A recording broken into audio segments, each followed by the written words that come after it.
Hi, Mark.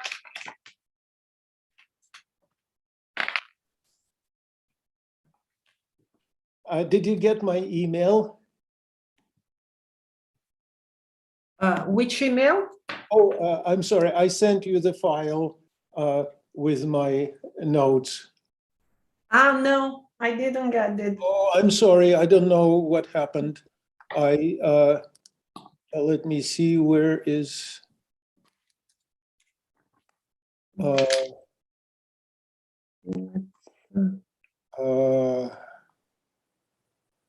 That must have been the day. Oh. Hello, Edelberto, Jacqueline. Hi. Hi. If you want to connect to your iPad, Mark. Yes, I will. So it's clear now how to connect the iPad. Yes. Okay. Yes. Good. At the beginning, it's true that also Yeah, my problem was that I didn't. Can you see this? Yes. Yes. Okay, perfect. Yes. Let me improve my light a bit here.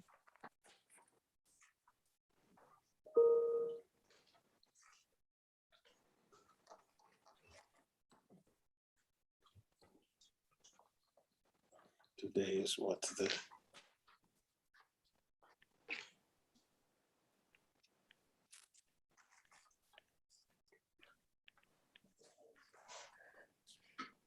the day are getting much elongating very fast in Rio now.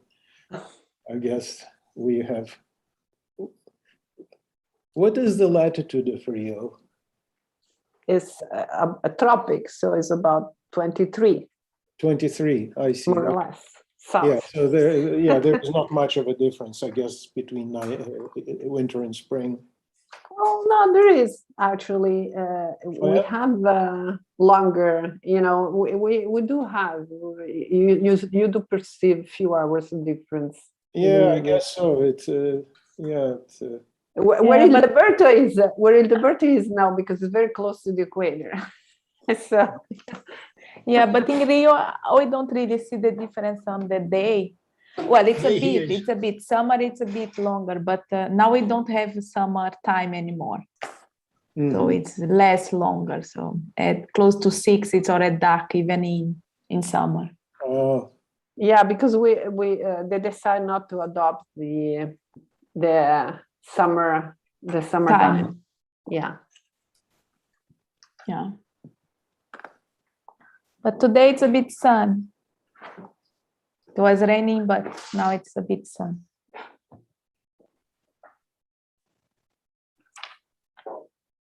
Yeah, I have visited your page, and I really like. I wait for more students to be here, but maybe I should do already an advertisement that at the page of Professor Mark Lev, we have a few notes from. I think it's from Siam. It's very nice. I just learned how to open a bottle of wine with a book. Oh, yeah. You know how I learned it? I don't remember if I put this in the article. When I was in college, we had a party and there was no bottle opener. Yes, you have to open the iPad without audio. This is the secret. Right. My iPad is. I don't think it's his sound. No, he has to just now open the audio, but I can.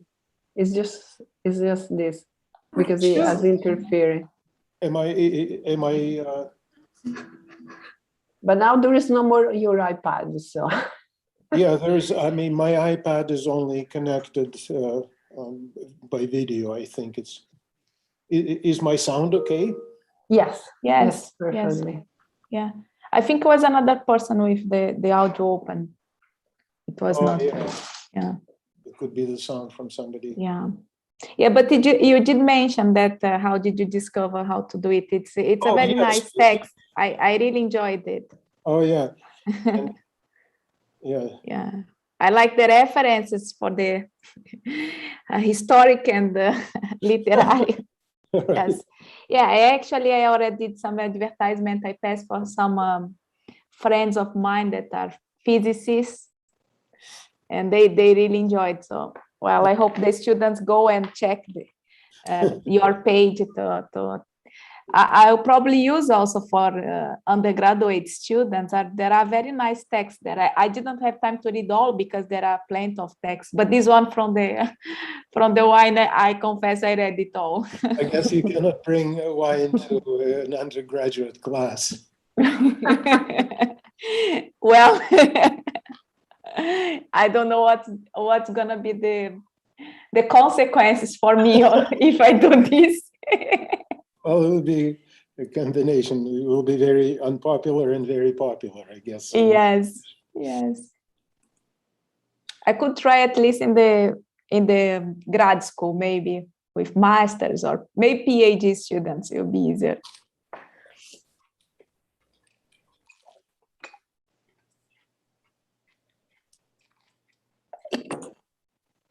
Hildeberto, are you there? Yes, I'm here. We don't see you. We don't see you. So Yeah, neither I do. What should I do? I click my name, but nothing happens. There is a camera, no? No, I think the camera is not working because it doesn't show here. I think you have a problem with the camera of the computer. It's my camera, yes. Yes, you have to allow the camera. And so I click on the camera, but nothing happens. Okay, well, we'll be happy with your voice. You see us at least. Yes. So let's wait. I see we have someone from Russia. If I'm afraid to miss country. Alexandra, no? Who? Alexandra Orekova, no? If I pronounce well. I don't know. Hello? Alexandra? Yeah. Alexandra, yes. We would like to know more about the students. So the student can, or not students, whoever is new, it's nice to get to know each other. So just 5 minutes. Also, I see there is Elena. If people can introduce themselves. Yeah. Hello. Hi, Elena. Nice to see you again. Yeah. Alexandra is my student. She's here. Yeah. Very nice. So nice to see you again in this modality. But at least it's nice. Looking forward to come back to Russia some way. Yeah. So next year we'll have some satellite conferences. Nice. For the ICM? For the ICM? Yes. So let me know. We will like to. Yeah, ICM will be in Petersburg, and some satellites will be in Moscow and in other cities also. Nice. And I really would like to visit Russia. Yeah. I really would like to go to the ICM. I'm applying. I don't know. Let's see if I can get something. But it will be very nice. Yeah, Russia is a quite interesting country to visit. I was there with her in 2018, so it's already nice. a long time. Yeah. Hildeberto, we see you. Hi, now. Yeah. Yeah. Now we are happy. Yeah, it's nice to see some faces. I could activate the video. Yeah. You are getting very technological, Hildeberto. Yeah, slowly I will get there. So I think if we are all here, maybe some people will come back. I see people coming. We can start. Mark, are you ready? Yes, I'm ready. I hope so. Okay, so we can give you the Okay. the floor. And I don't know if Hildeberto would like to add some words, or we can. I'm sorry.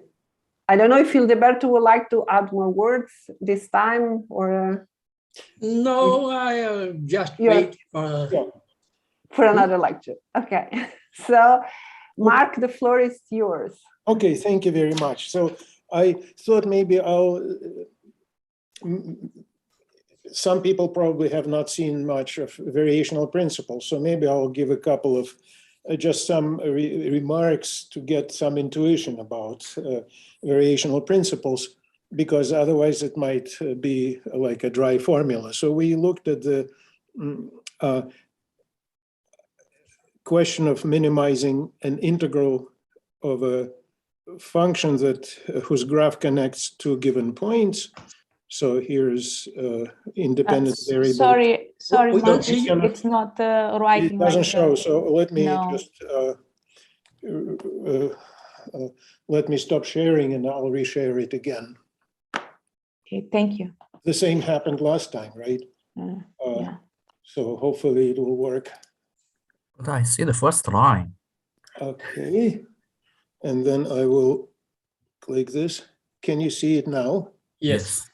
Yes, yes. And thank you. so you see the graph, right? Yes. Yes, perfect. Okay, great. So we have two given points, and the endpoints are fixed, and we are trying to minimize the integral of some expression which we call L.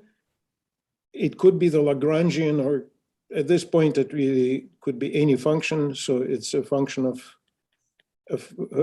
L depends on x and time derivative of x. And so we want to minimize this. So for all the functions, we want to choose the one that makes this quote unquote length the smallest it can be. And we showed last time that if a function is shortest in the sense of minimizing this integral, then it satisfies the Euler-Lagrange equation. So that didn't actually depend on whether L has a mechanical interpretation or just any function of x and x dot. And I'll show a couple of examples in a second. So we differentiate L with respect to the second variable that we call L sub x dot, treating that variable as independent. And then we remember, well, actually, x is a function of t, and we differentiate the whole thing with respect to time, and minus L differentiated with respect to x equals 0. This is what the Euler-Lagrange equation that any minimizer must satisfy. And I just want to give some intuition of maybe some examples. In addition to L, in the previous example, L was the difference between kinetic and potential energy, but here are a few other examples. So for instance, the soap film. If we have two rings and soap film stretched between them, right? Something like this. The soap film minimizes the surface area, but if these are rings, circular rings, then it's a surface of revolution, and we can look at the cross section. So the cross section would be like this. And I call this dimension still t, just so that I don't have to change notations, right? And this radial variable is called x. And so we have the surface area is given by, it's a function of the shape. So if I take any function, x of t, then the surface area would be what? It's basically 2 pi times the radius, which is x, times the arc length, which is 1 plus the derivative of x squared. And let's say from -1, from -1 to 1. It doesn't matter. I just, so it's the integral. And so far it's the surface area of any surface of revolution, but if it's a soft film, then this surface area is minimal. So X must minimize the surface. So X, so if X minimizes this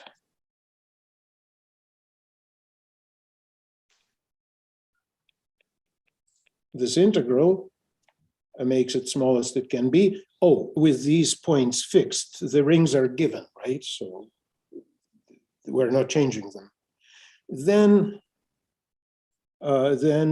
it turns out, well, then it satisfies the Euler-Lagrange equation, which I'm not going to write because it's not instructive. It doesn't explain anything. But what's interesting is that I don't know if people know what that, well, it turns out that X is a catenary, then X is a hyperbolic cosine. So it's,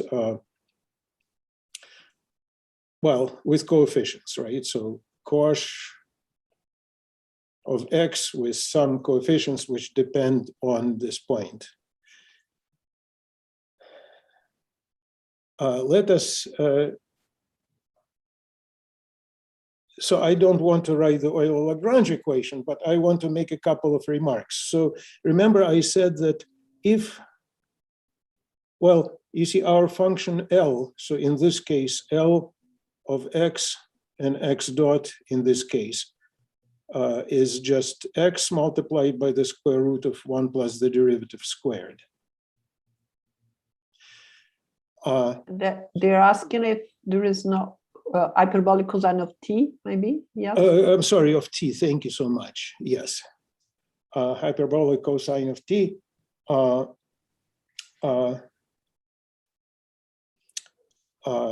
Maybe t over a times a, some, so there is a one free parameter.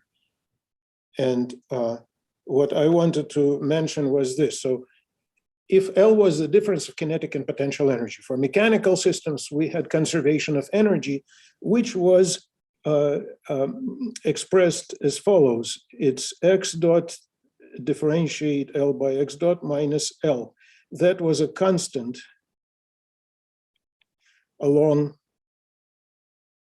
any solution of the Euler-Lagrange equation that is generated by this L, right? So along any solution X of t. So it doesn't depend on t when you plug a solution in. What is, so in the case of mechanics, this is the total energy. So if L was mx dot squared over 2 kinetic energy minus potential energy, then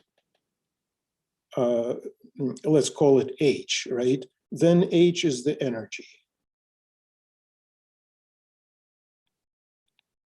Then a simple calculation, which I will skip, you can just plug L into this expression and do the simple calculation, and it turns out it's the only thing that happens is plus appears instead of minus. So that's the energy.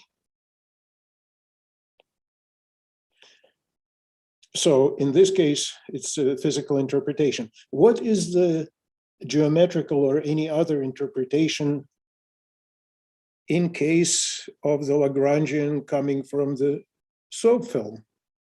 If this is the Lagrangian, what is this?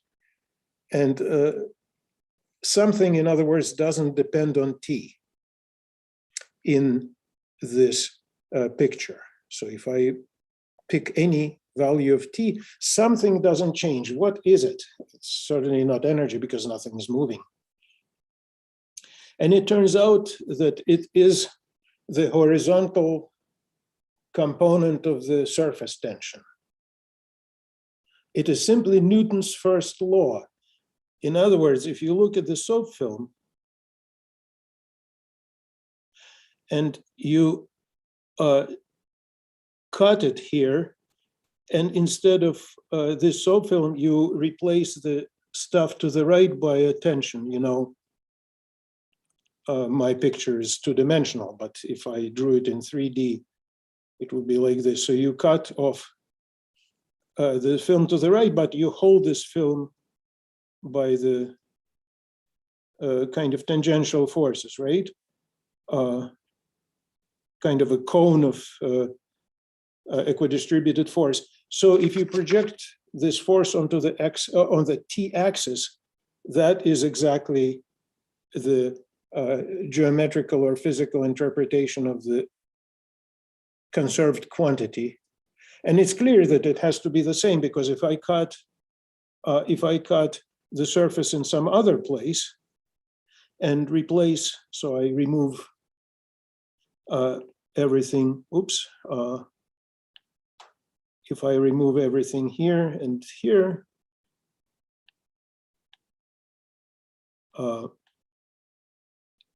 so I look at the forces that pull it to the left, because this piece of soap is in equilibrium, horizontal forces left and right must be equal to each other, and that's the simple interpretation of the conserved quantity. So it's interesting how the same mathematical expression has utterly different meanings. In the dynamics, it's in total energy. In the statics of the soap film, it's the horizontal force. So that's one remark I wanted to make. The conserved quantity has different interpretations. The second question is purely mathematical. Under what conditions, and by the way, this took 50 years for people to figure out. And so we look at this integral from along the minimizer and ask ourselves, let's say L satisfies the Euler-Lagrange equation. Let X satisfy the Euler-Lagrange equation. Can we guarantee that of all the curves, this particular graph gives the minimum? And Legendre said, so let me write the question down. So is such X guaranteed to be a minimizer? Well, a similar question in calculus. If a function has zero derivative, which is basically what the Euler-Lagrange equation is the analog of, it's kind of saying that this functional has a zero derivative at this quote unquote point. Of course, you wouldn't expect it to be a minimizer, like in vector calculus. Some kind of a second derivative has to be positive. And Legendre said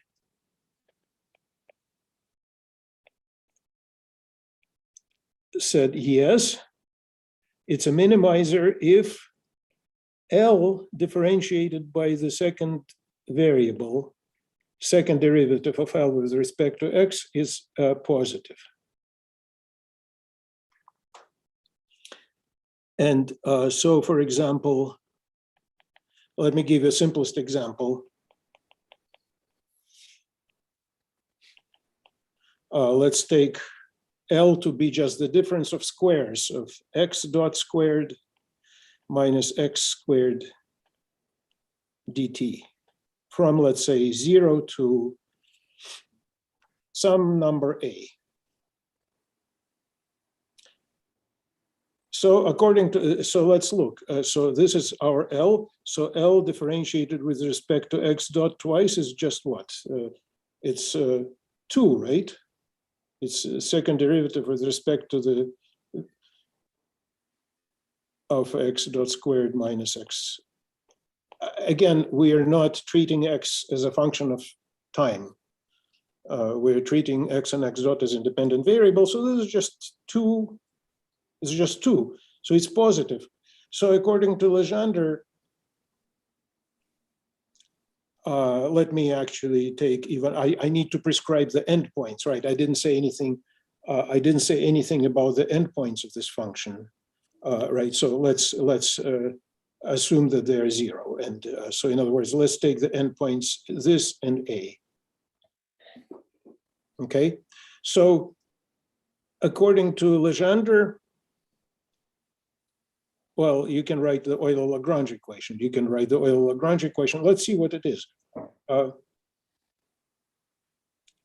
We kind of can guess because this is potential kinetic energy, and this is potential energy is x squared. That's for Hookean spring, right? Hooke's spring has potential energy kx squared.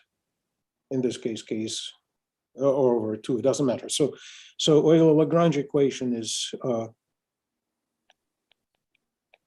so L sub x dot equals to just x dot twice, right?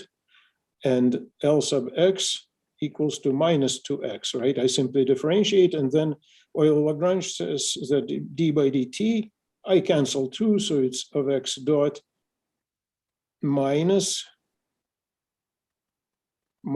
x, right? Equals 0. So in other words, x double dot plus x, it's a harmonic oscillator. And so, of course, a harmonic oscillator has 0 solution. If you clearly 0 solution satisfies the differential equation, and it satisfies the boundary conditions.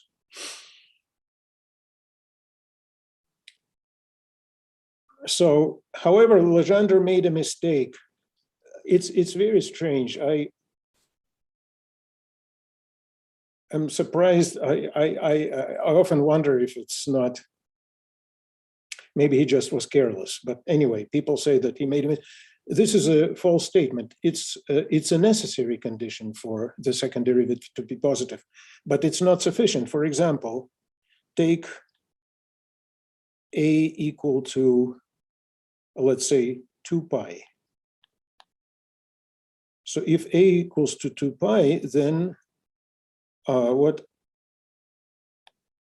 here's xt, here's 2 pi, here's pi, and the solution, okay, there is a 0 solution connecting with these boundary conditions, but there is also infinitely many others, sines with any amplitude. So these are different solutions, right? And so, are they the same length? Yes, it turns out that they have the same length. So certainly this is not, well, it is a minimizer, but it's not a unique one. But if I take a is less than 2 pi, so here's 2 pi, and I take a to be here, then the solution will be, we have, then this is still a solution of the Euler-Lagrange, and it satisfies the boundary conditions, but it's not the shortest curve. There is a shorter curve than this. For example, I can take a solution like this and then go straight, and this actually turns out to be the same length, but if I smooth it a little bit, then it gets shorter. So in other words, it's not a minimizer of this integral. So that's Legendre condition is necessary, but not sufficient. So let me just say 50 years went by after Legendre. And then Jacobi found a sufficient condition, which is actually, together with Legendre, is necessary and sufficient. So exactly what's needed for the solution to be minimizer, and the Jacobi found the answer. And let me just show it geometrically. So instead of, so the Jacobi condition says, I'll say the words, but then I'll draw a picture which explains the words. Jacobi says a sufficient for minimality, right? For x to be a minimizer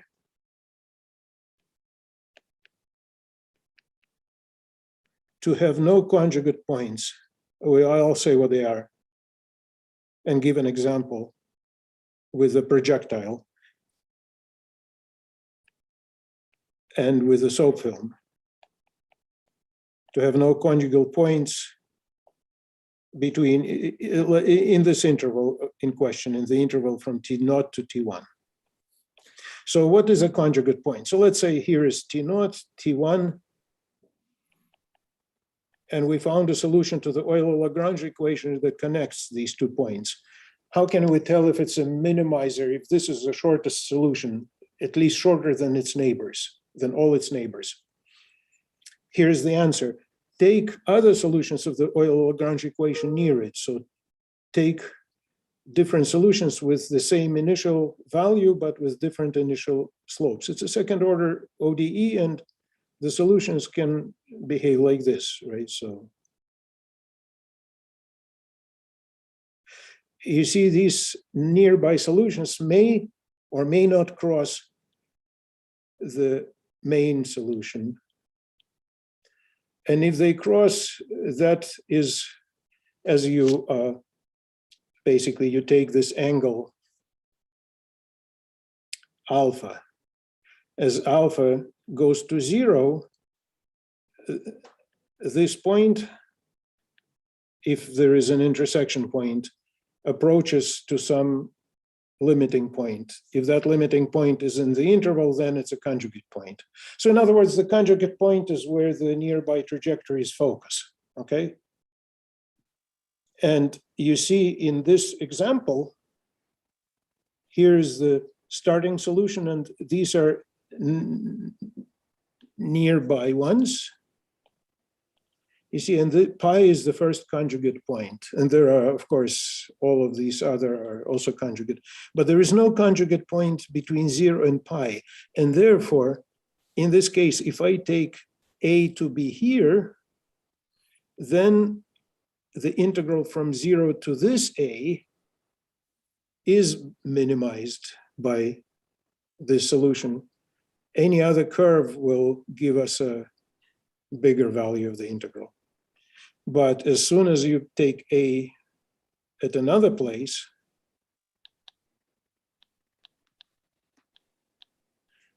if you take a here, then this is a solution of the Euler-Lagrange equation. This is a 0 solution, but it is not the shortest curve. Okay, so here is an example from real life. Where Can I make a question?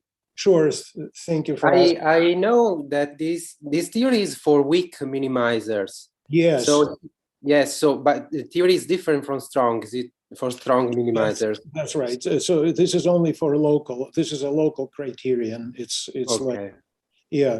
This is only for the curves that are near the one in question. So it's like the second derivative. It's exactly like the second derivative test from calculus. Yes, thanks. It doesn't tell us anything about global minimum or maximum. Okay. Thank you very much. Yeah, that was a good correction. Yeah, so let me show you a kind of a, I apologize again if you already knew this, but I didn't until not that long ago. So let's look at the projectile. So we are at the origin and we shoot a cannon at different angles. And you see this envelope of safety, right? If you shoot with the same speed from the same point and the trajectories look like this, and here is the envelope. I'll dare to use red color. Maybe I'll just erase this and draw the envelope in red.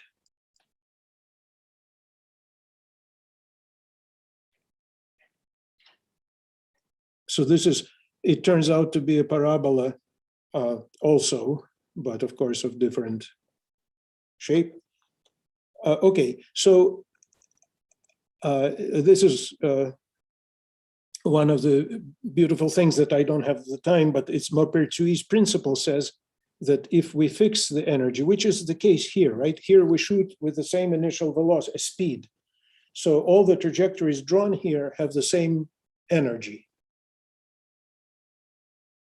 same total energy, because their starting energy is the same and the total energy doesn't change in flight. So if we fix, so this is Maupertuis's principle,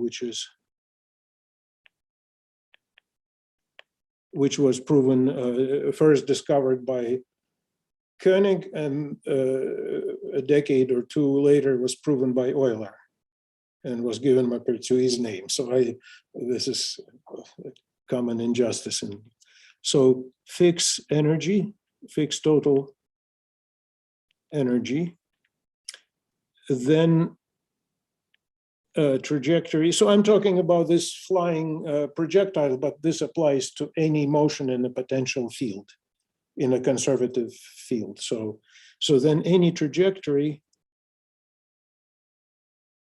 minimizes, or I should say extremizes. Well, let me say minimizes, but in quotes. It is true that it minimizes if the endpoints are close enough to each other, and I'll describe this. So I'll put in quotes minimizes. Not the length, of course, because that would be then no gravity, right? But the integral of speed times arc length over the curve gamma. So here's the picture. So if we have 2 points, A and B, and we shoot from A to B with that fixed energy E, which doesn't change in discussion, then the curve gamma minimizes this integral. So that kind of explains, well, explains is the wrong word, why the trajectory is bent upward. If you want to go from A to B, like this, the trajectory bends up. That is because the speed is less there, right?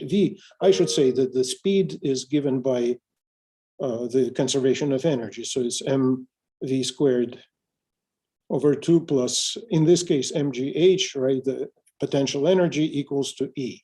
So in other words, V is a function of the height. In more general potential, it's a function of position, right? So if we know the total energy and we know the location, then we know the speed. So it's like a Riemannian metric. It becomes a differential geometry problem, right? Finding the curve which minimizes the length measured not in the Euclidean sense, but in this sense. Okay, so the question is, if I pick a point B, so let's call this O, and this is A, OA. I want to know, I can shoot, you see, I can shoot at A like this, or I can shoot at A like this, right? We can hit with a cannon. If it's behind a building, then you can shoot like a mortar shoots, right?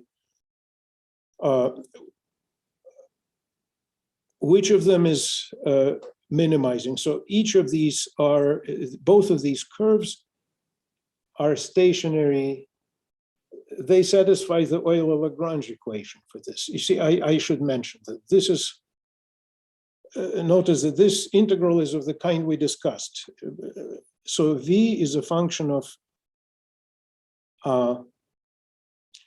and because there is no time, let me call this T and this is X, right? I just want to keep always the same notation. Time doesn't play a role in this problem.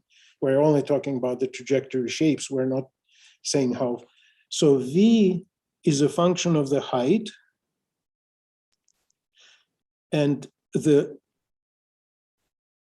arc length ds is what? It's 1 plus x dx by dt, that is the slope, right, squared dt. This is the integral, right? And if we're talking let's say this point has x coordinate a. So it's the integral from 0 to a, right? So we want to minimize. You see, this is exactly of the kind, it's an integral of the function of x and x dot.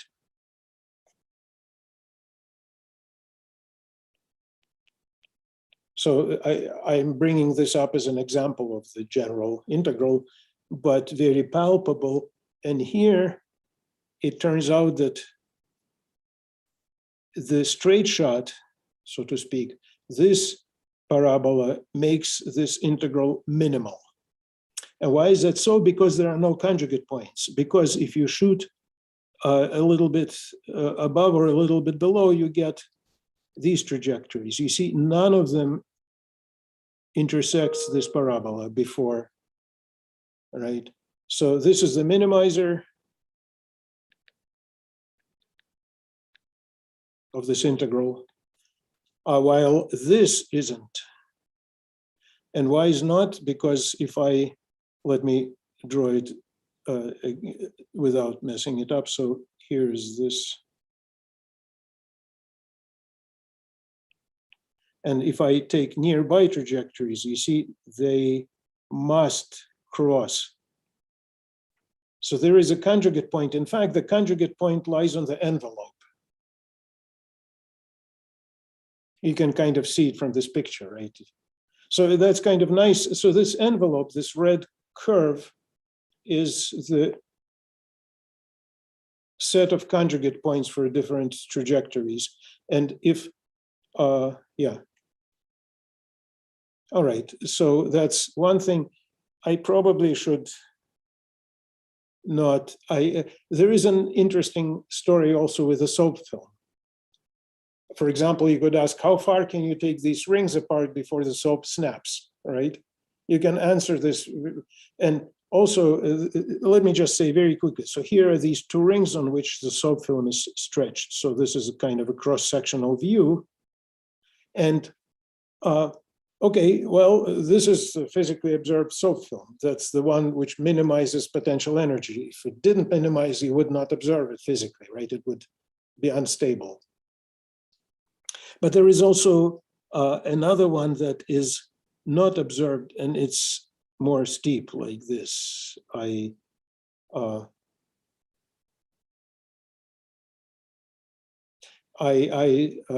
I sent Stefanella my notes, but apparently they didn't go out. So I'll send them again, and this discussion is in detail in these notes. So I will not do it because otherwise we don't have the time to do the rest. Okay, so that was, to summarize what I said so far, is the Legendre condition, which is necessary for a minimizer, the Jacobi condition, which is together with the Legendre necessary and sufficient for a curve to be a local, also called weak minimizer. Okay, and a couple of examples from, yeah. And I thought maybe I will also mention, so the main thing I wanted to describe was this point of view, which explains where the main concepts from Hamiltonian mechanics come from. And I don't want to kind of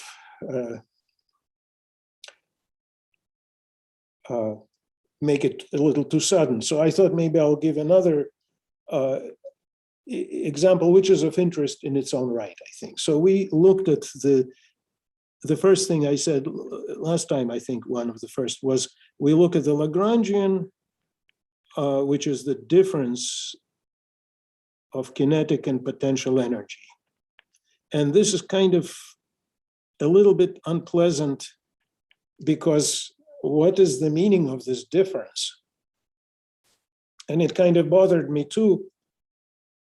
And then I thought of a partial,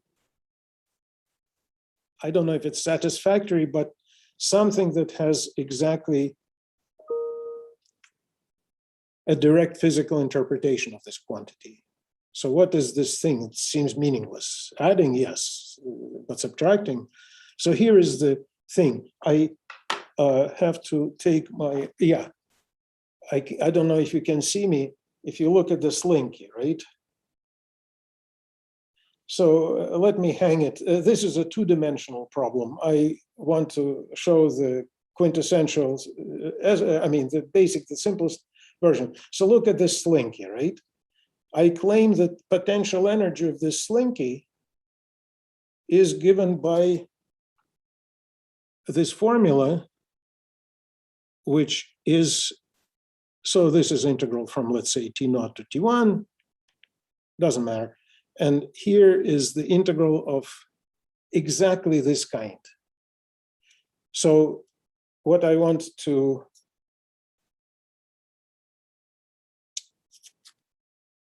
so potential energy of the Slinky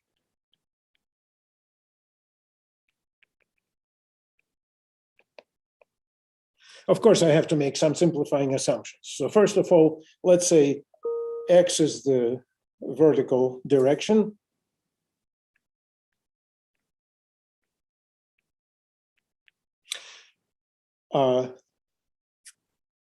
Let me do the analogies. So T here, in this case, T is the time, and X of T is position at time T.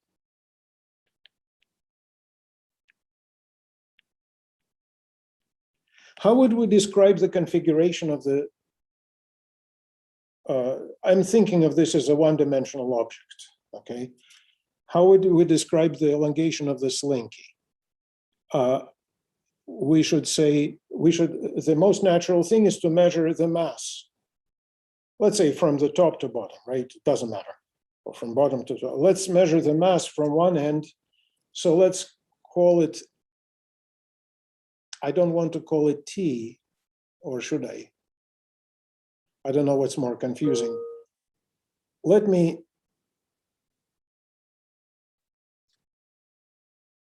so here's the piece of this string. This is the whole string, right?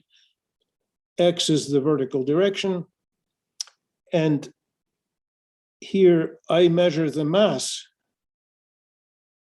of this piece as, call it, okay, let's call it mu, all right, so that we remember, okay? I don't want to call it M because M is in the dynamical problem. So that's the mass, mu. And what is the range of mu? Mu goes from 0 to the total mass, right? That's the capital M is the total mass of our object. X of mu is the location of the particle which bounds mass mu, right? So X of mu. So X of mu, let's call this position X0 and the final position X1. X of mu, well, it varies between X0 and X1, doesn't matter. Now here's a nice, let's say I buy 1 kilo of this thing in a store, right? So let me say 1 unit of mass has spring constant, Hooke's constant, right?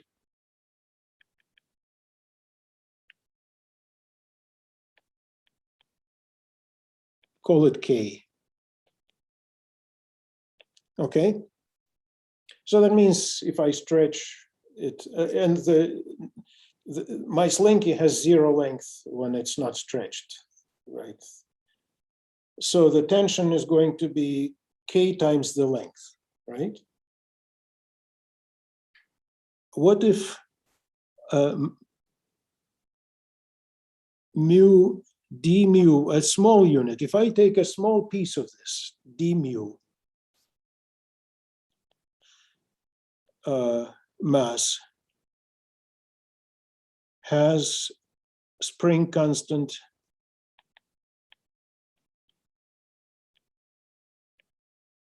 if I cut this in half and ask how stiff is the half compared to the whole, what do you think is the spring constant of half? It's going to be stiffer, right? A short piece, you see, you want to stretch the short piece by the same length as the long piece. It's harder because each link has to be stretched more. Each spiral unit has to be. So in other words, the smaller the mass, the stiffer it is. So the spring constant will be the K divided by d mu. So if d mu is tiny, it's an extremely stiff spring, right? That makes sense, right? If you take a rubber band and you take a cut off a tiny piece of the rubber band, it's very difficult to stretch. Okay, so this is a spring constant. What is the potential energy of stretching?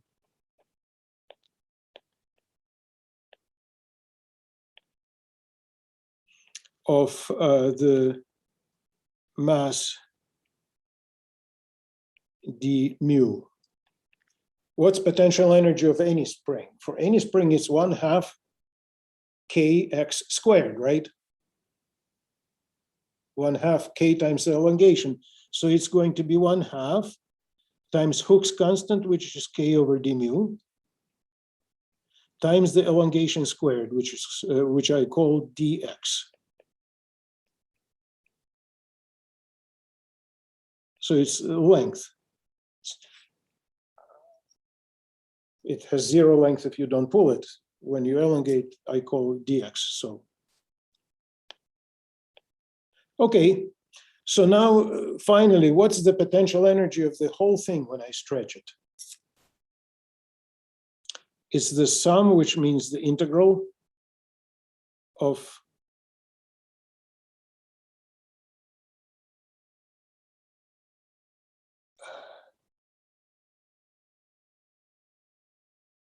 yes, so the sum is going to be the integral. T goes from 0 to m. I'm sorry, mu goes from 0 to m. And I'm simply substituting this, right? I'm adding these things up. It doesn't look good, but it will be perfect in a second. 1/2 k over d mu.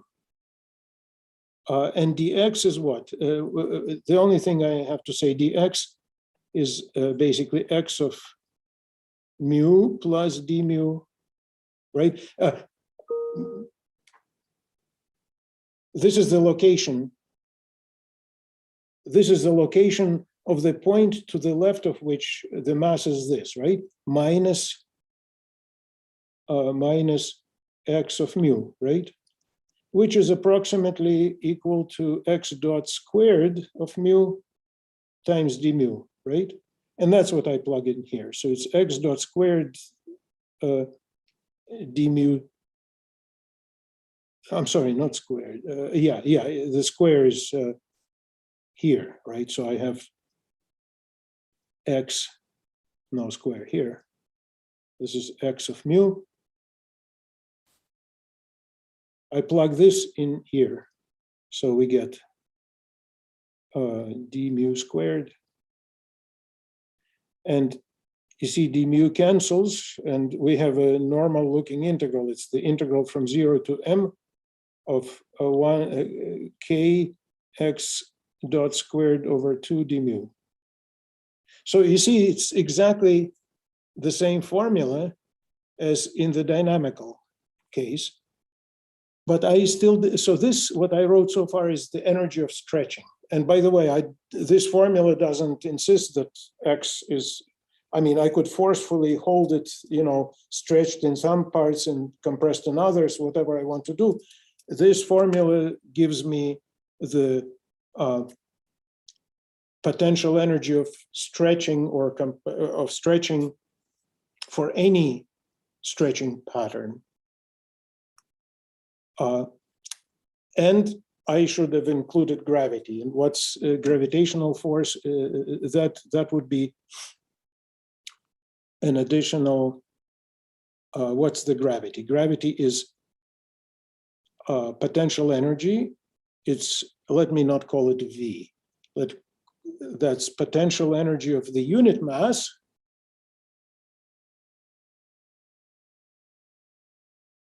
right, times the mass we have, d mu.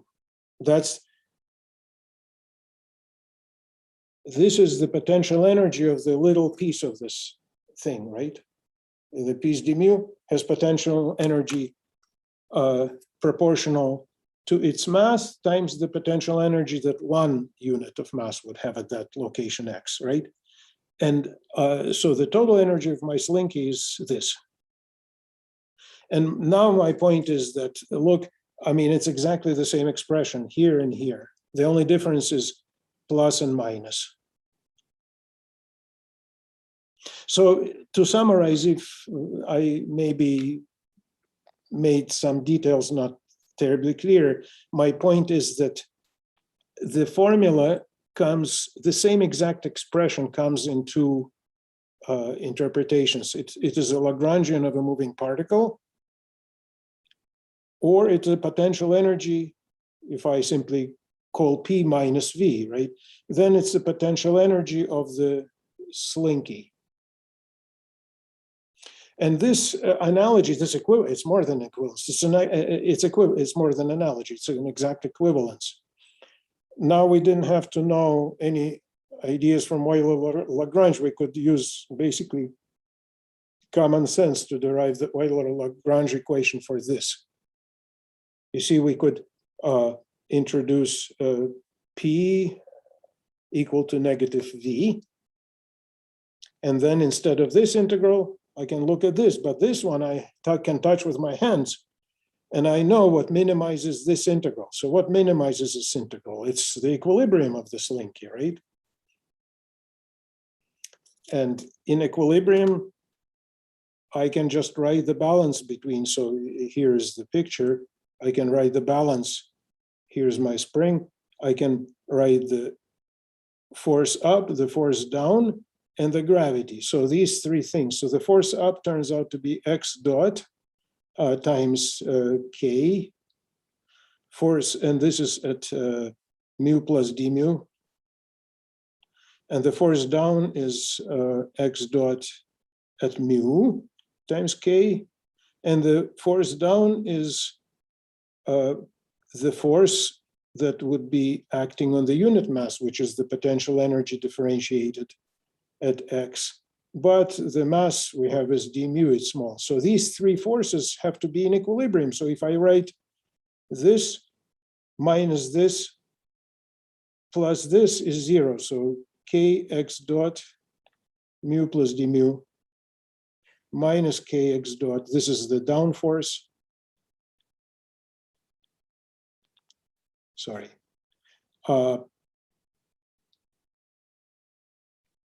Minus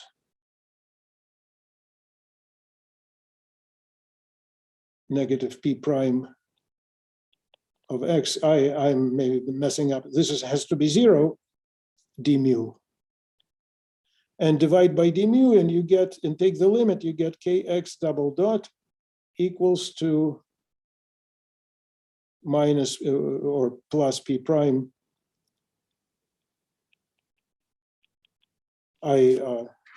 Anyway, the point is, you see, we got Euler Lagrange equation by a high school argument, basically. So I don't expect anyone to follow all the little details, but I just want to give the flavor that one can endow this meaningless integral with a concrete physical meaning, and then by just looking at it, say, well, each minimizing this integral means this thing is in equilibrium, each piece of it is in equilibrium, and when you write the equilibrium condition, Newton's first law, the sum of all forces is zero, that is precisely the Euler Lagrange equation. Okay, so now coming back to this, when we wrote Euler Lagrange equation, we transformed it into a Hamiltonian system, and we discovered that the area of the phase flow is conserved. That took some steps, right? We had to use divergence theorem, but let me show how you can see that the area of the phase flow is conserved without any calculation. So I need to establish analogies between how long do I have, by the way? Well, you know, we start late, so we still have 15 minutes or something like that. Okay, all right. I probably should, yeah. So let me just say something that's obvious, and then if I hold this with my two hands, right? Even, let's say, so far I've talked about one dimension, but it's easier to hold it like this, and the dimension doesn't matter. So now my hands are in two dimensions, but so what, right? So I hold this like this, and if I do any cyclical motion, for example, I move this hand, or let me do cyclical uncoordinated, just give me any path in the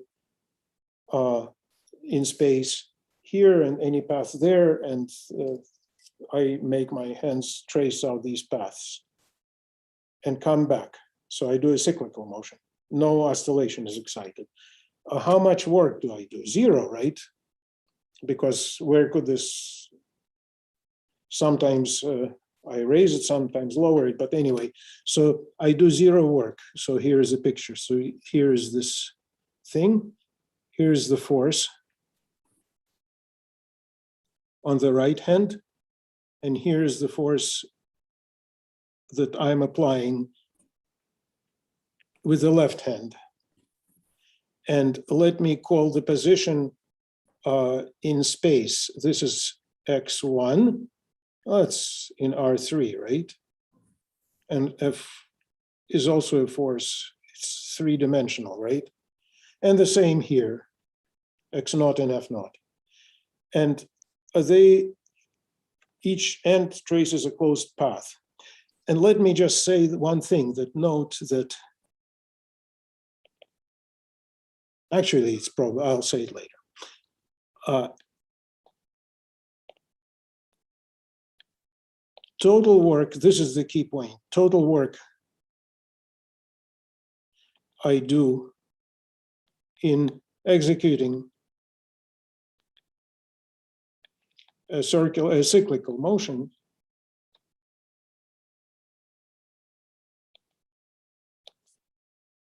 is zero. And so this work is zero. Let's write this work. So the work is done by the left hand is, so if it's the force, of course, F changes, right? So I'm not writing that dependence on some parameter. It changes, and there is a displacement x0, and this is a dot product, right? So that's the infinitesimal work the force F does over displacement dx0. So far, this integral just means physically I add them up, right, over the cyclical motion, plus the integral my right hand does the force F, the work F dot dx1. Okay, so that's the total work. I claim that this expression, I proved that the phase area is preserved and much more by this observation. Why is it so? Well, let me say it like this. So what is it for the Slinky? If I hold the Slinky, right? Just a simple one-dimensional case. So I hold this end and I hold this end, and maybe I pull this way, F1, and this is, I pull this one down just to be specific, right? If I'm not assuming anything, X1, X0, this is the X direction, right? So this is when I hold it like this. And let's say I just move the hands up and down only, just since that's the example I talked about, let me do it here, still the same thing. It would be here, it would be the same thing. There is no dot product, it's just scalars. So it's integral of f naught dx naught plus f1 dx1 equals to 0. Now, what are these f naught? What is in our case with the Slinky, what is f1, for example? F is x dot times the Hooke's constant. It makes sense, right? Evaluated at the upper endpoint, that's where capital M, right? So mass M is the mass below it, right? It makes sense. The more stretched the spring is, the stronger the tension, right? So this is the force, and x1 is x. So x1 is just x itself at M, right?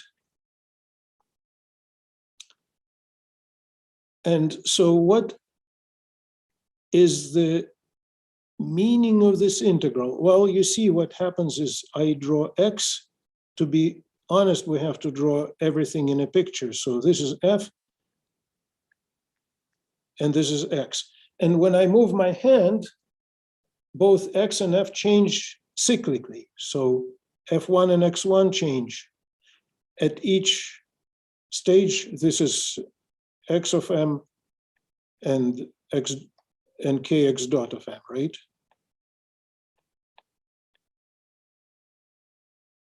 And the same kind of, and this is the area, right? Integral of dx is the area in the xf plane. And by the same token, the first integral is also the area, but in the x naught, f naught plane, which is essentially,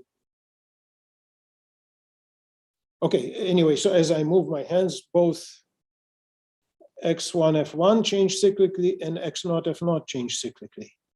And at each moment during this change, to the point x naught,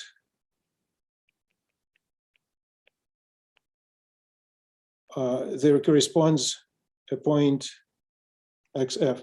So these 2 points, you see the point in this picture and in this, they change corresponding to each other. It's one, basically, the second point is what happens to this point after time capital M. So it's a time M map from here to here. And this means that the areas are equal up to a sign.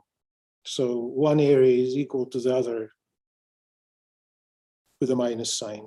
And that's essentially, that's really a very basic reason why the flow preserves area.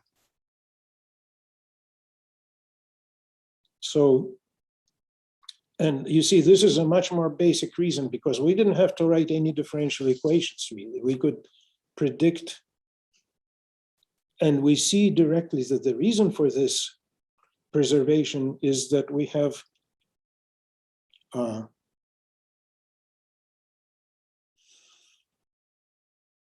that everything comes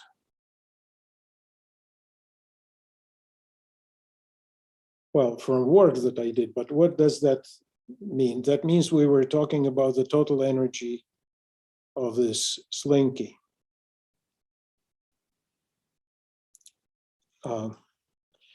Anyway, I just wanted to give an illustration.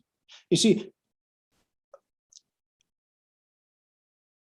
also here in this example, we have a mapping from 6-dimensional space to 6-dimensional space. It's such a simple thing. You hold the chain by the 2 ends, but it's a map from R6 to R6. Indeed, if you know this point and you know the force, then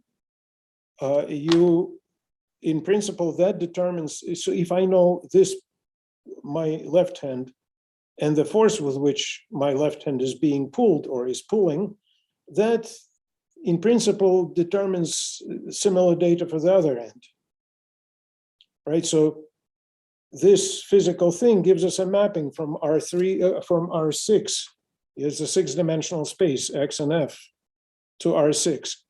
And similarly here we have, if I move this thing cyclically, then that means that I have a curve in the X0, F0 space, and the corresponding curve in the X1, F1 space. Each point of that curve, of one curve, maps onto the other curve, right? Because like I said, when I hold it still, knowing this information defines this information, right? So it's a mapping. So this information determines this information, and that's for any point. And so we have some kind of a mapping phi, let's call it. And so this, if this is a closed curve gamma, this is the image of that closed curve gamma in the 6-dimensional space. And the fact that this work is 0, more precisely, we can write it now as the integral of f naught dx naught over the curve gamma equals to integral of, well, plus integral of f1 dx1 over the image of the curve. And these are dummy variables, so I don't even have to use them.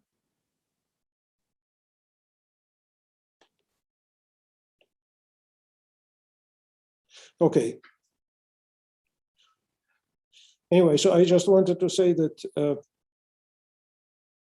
to illustrate these ideas that later, you see, here, all this really comes to this F and this F. These forces are given by what? They are given by the total potential energy of this spring.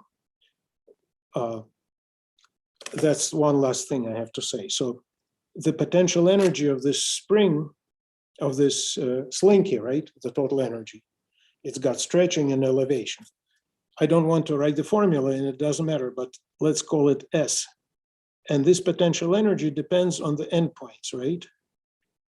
In principle, if I give you where the ends are, one can calculate the total energy of this thing. We call it S. And that function S of two variables, that defines everything. Because if we know S, the potential energy, I can compute the force by differentiating energy with respect to the point in question, right? So the force equals to the derivative, in this case, the gradient of the potential energy with respect to the point in question, right? Maybe with a minus sign. And so everything goes to this S. If we know S, we know F's, and we know the mapping phi. So this is from physical world. And what I want to say that if you follow the same philosophy, so I guess I will probably have to discuss it next time. But if one follows the same philosophy for the mechanics, so in mechanics, we have a similar thing. We have space, time. We have t and x. Instead of here, we are living in physical space. Our Slinky is in physical space, but well, a very similar thing takes place in Lagrangian mechanics. We have two endpoints, just like we did here, and we were looking for the minimizing curve. Well, it's the same thing, right? Here we also have 2 points, and we have a minimizing curve with the integral, with the total given by S. Here, the minimizing curve and the integral over this curve is given by also by S, which is the integral of L dt, right? So that's the observation that basically, and just to give an even simpler example than the chain, Archimedes, this is where the connection to Archimedes comes in. If you look at the seesaw, just a board, and if I push the board with, and maybe let's make the board a little flexible so it's not too trivial. right? The board is flexible. It can bend. So there is some kind of a spring here or the elastic board. And if you take the force on the left, F0, and on the right, F1, and the location, the position is X0, and the position here is X1, then we have a similar situation, right? If I know the height of this end and the force I apply, that will determine the height of the other end and the force required to keep it still, right? Again, we have a mapping from X0 and F0 to X1, F1. And in the background sits the potential energy of this bent board. That potential energy, again, I can call S, and it depends on where you hold the two ends. So it's a function of X0, X1. And I can ask, so you see, so in this Archimedean situation, we have two things of interest, the position and the force. In the Hamiltonian case, we have, or in the Lagrangian case, we also have two pieces of information. We have a location of the particle and the velocity of the particle, or the momentum. Now and sometime later, right? And here the analog of now is this, and sometime later is this. So it's again a mapping. And whatever properties this mapping has, the mapping from here to here has. And in fact, if we simply copy the reasoning for the Archimedes to this, we ask, what's the analog of force here, right? I mean, there was no force. I mean, for now, we just have this integral, right? But what's the force on the end? What's the analog of force on the ends? It's not a real chain hanging in space. The space is one of the coordinates is the time. So what do we mean by that? Well, we have to go back to the original situation here.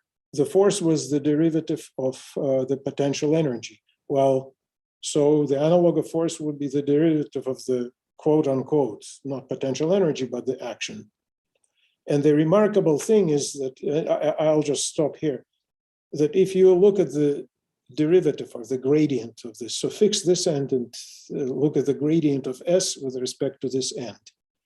It turns out that the analog of force, the force has two directions, right? It's in this case, it's the t direction and the x direction. And it turns out that the force in this direction is the Hamiltonian, and the force in this direction is the momentum. So it's really amazing. Well, with a minus sign, never mind that, okay?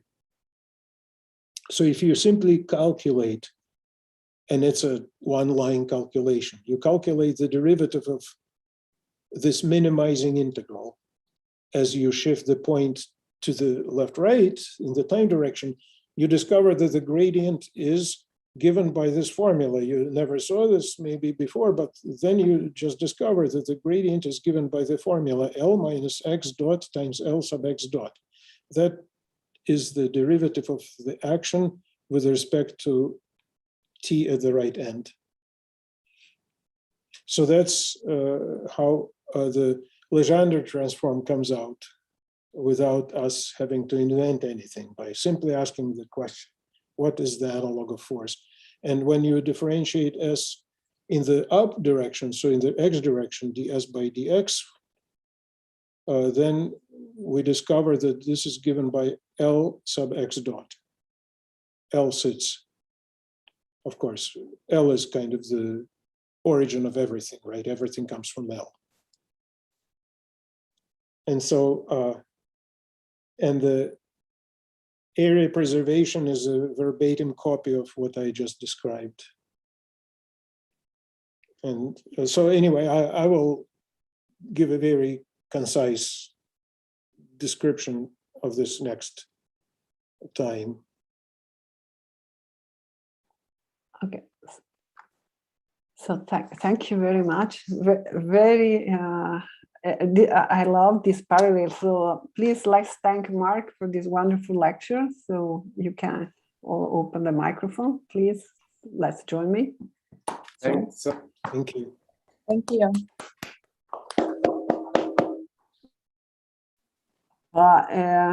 Very, very inspiring. So I'm I received your book. So this is what you mean by your notes? Oh, yeah, you did. Good, good. Yeah, I received. So I sent to some, but can I post it on the page or not? Or I should not post it? Just send. Because I am kind of skirting. Okay. It's not legal. Okay, so I send by mail. I don't put it. Okay. Yeah, you can just share it with me. Yeah. I said it. Of course, one can download the real book for free now. It's of course illegal, but is this being recorded? No, well, yes, you are recording. Let's stop. Stop recording. Stop recording. We'll cut it out. We cut it out. Yes. We cut. Okay, we'll cut it out. But thank you very much. It's always is a wonderful way to think about it, because sometimes we just use this formula and we don't see the structure behind the unifying characters. So very, very inspiring. Thank you. Yeah, it's amazing. It's if one just was told this one thing just after Lagrange, I think all this could be discovered by most people. It's really amazing after reading the history how close people came to some discoveries and didn't, like I mentioned last time with quantum mechanics, right? I mean, how could one not suspect that classical mechanics has wave nature behind it? I mean,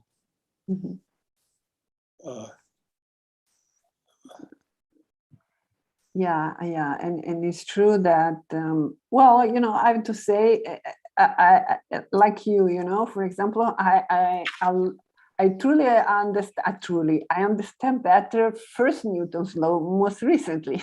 I had to. So sometime when we in student, maybe I don't know if it's the method of teaching or a long way of how how the students are supposed to say in class, to absorb the truth from the teacher instead of actively participating. But the result is that we don't usually, at least in my experience, few teacher like you, they put the doubts, like, do you really, why this is magic, what is behind, what is the philosophy, what is the idea beyond this? And I think you say right, you talk about history, but I talk about the humanities part of science. You cannot separate philosophy, history from science, because when you do this, you have to ask what is the big picture behind, and you have to have doubts, and it's good to have doubts to better understand what you're doing. And we don't, I don't know, we don't sometimes encourage enough the student to do that, and so it's very inspiring to have your lecture to show us this. I think a lot of authors are also embarrassed to say that they don't know, but I guess I have nothing to lose, so I just say that I don't understand it. And but I think it's good because we have more to learn. If everything was already solved, so I think that as we progress, we understand our ignorance, and so this is my point of view. I learned that I really didn't know, and I have to. So thank you to everyone. So people are saying thank you, and we see each other on next Tuesday. But if some other people beside the one that they're leaving now, if people have questions, please, you're very welcome to ask Mark more questions. And I promise to send you the book. The book. So, but if people have questions, please, you can. Do not be afraid. You can ask excuse me, Mark. I have a small question regarding the extremizing, the solutions that extremize the action S to define. Because I mean, in principle, left class, we try to talk about minimizing the action in the first place. as some sort of an intuitive, how can I put it? Intuitive, we try to talk about extremizing the action, but only taking the solutions that, make this extremization minimal, right? In the sense that, for example, in general, when we talk about physical stuff, we're always trying to, find the lowest point possible, and it would be natural to try to find the lowest, the solution that makes this action have the lowest value as well. But for example, if I understood well, there are solutions to the Lagrange equations that actually render this S value the highest possible that could have, right? Or not? Actually, I should have mentioned if the usually these these functionals are unbounded from above. The only physically feasible ones are saddles. You can have a saddle. For example, this parabola that is touching the, you have this parabola, safety parabola, and you have the trajectory. And if the trajectory has touched the safety parabola, then this is the saddle point. It's not a minimum, but it has index. There's a beautiful theorem, Morse's theorem, which says that the index, in other words, the dimension of the unstable, of the saddle, the unstable manifold of the saddle is, in this case, 1, but more generally, it's however many conjugate points you have, that's the dimension of the saddle, of the unstable manifold of the saddle. That's the Morse index. Okay, it makes sense. But in that connection, I should have mentioned that Legendre condition is like a, basically geometrically what it says is that if you have, here is the solution of the Euler-Lagrange equation, right, in the xt plane. If you have, so the Legendre condition says basically it's a triangle inequality, infinitesimal version of the triangle inequality. In other words, if you have 2 points A and C, and you put point B in here and move the point B. So this is a solution. This is the solution of the Euler-Lagrange equation. And if you move point B a little bit and look at the minimizer between A and this new point and this new point in C, that new broken line is longer. In other words, yeah, so it's like a triangle inequality. It's, so in other words, this Legendre condition, the positivity of the second derivative is, well, almost equivalent to saying that if you move B a little bit, then you make the path longer. So basically, making the path wiggly, you can make the integral as big as you like. I mean, for at least for, you know, when you look at the integral of x dot squared plus or minus x, doesn't matter, dt. You see, if you make the curve very wiggly, you're not going to make this big, but you will make this enormous, you know, at least the integral of that thing huge. And that kind of makes sense physically with a Slinky, right?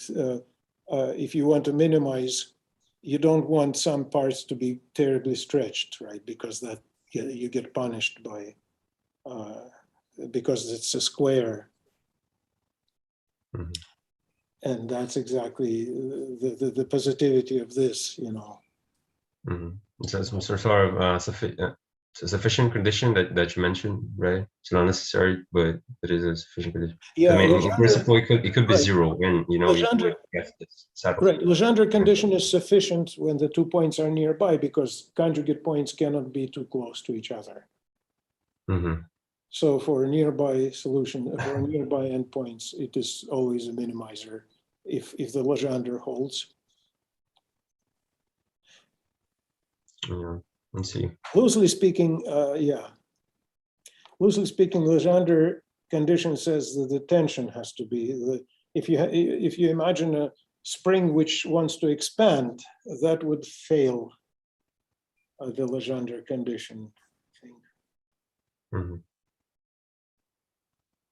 And the reference to the Lagrange article is the reference to the Lagrange original article where he mentioned this condition? Oh,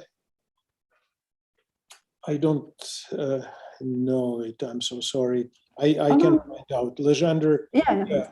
the Legendre condition. Yeah, I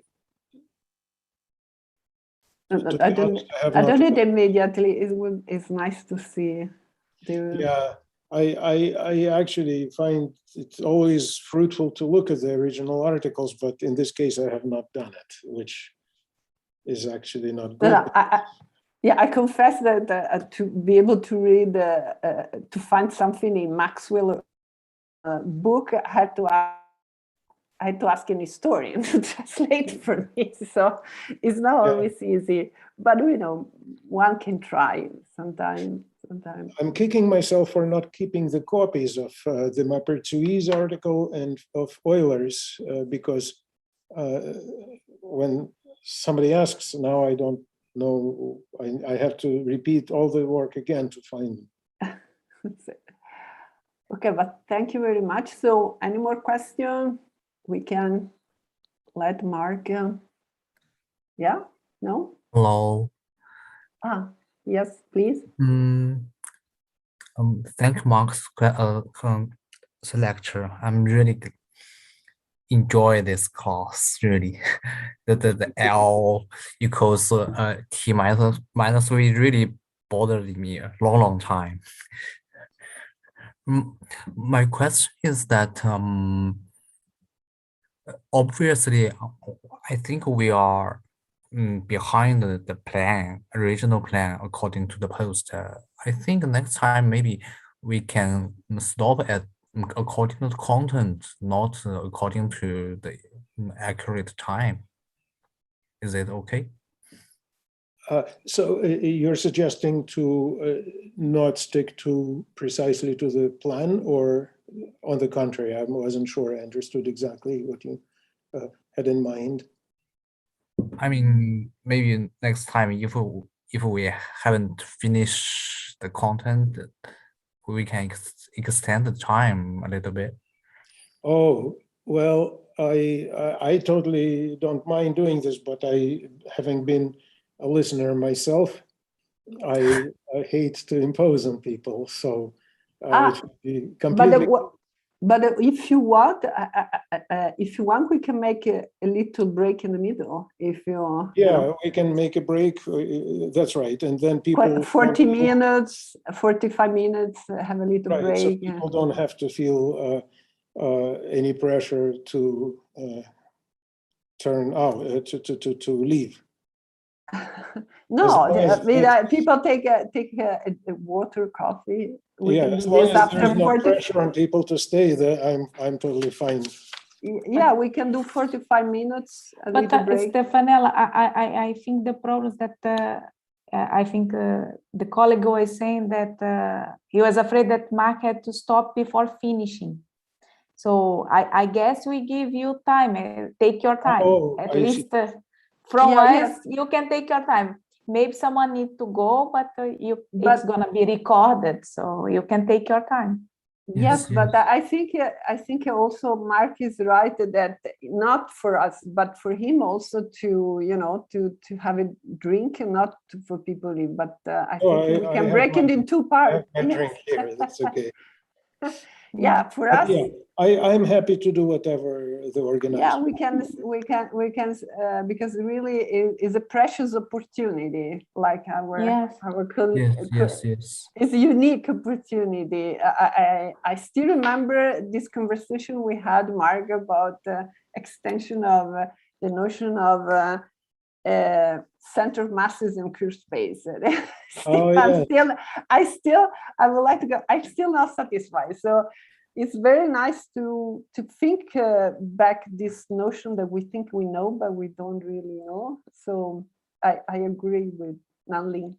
So thank you, Nanling, to bring it up. So for us, it's okay. Thank you. We are happy. Thank you. Yes. Where are you from? China. Yes, I have visited China once, and I hope to visit again. It's a very well. It's 2 o'clock in the morning. I'm really, Yes. really sleepy. Whoa! So, So this is really a good compliment to Professor Mark. So you are still here didn't put you to and you sleep at this late and willing for more. So I think it's we can say that's a success. The lectures. Yeah. Yeah. So, okay. So thank you, everyone. Thank you very And much. have a great weekend. And I'll send the book. Yes, or the bad copy of the book, let's say, not the original. Thank you. Okay. Thank you. Okay. So thank you very much, Mark. See you all on once more, and Tuesday. See you on Have a Tuesday. Nice Thank you so weekend. much. See you Bye. next Tuesday. Bye bye. See Bye you. bye. Bye bye, Roberta. Bye. Bye. Bye bye. Bye.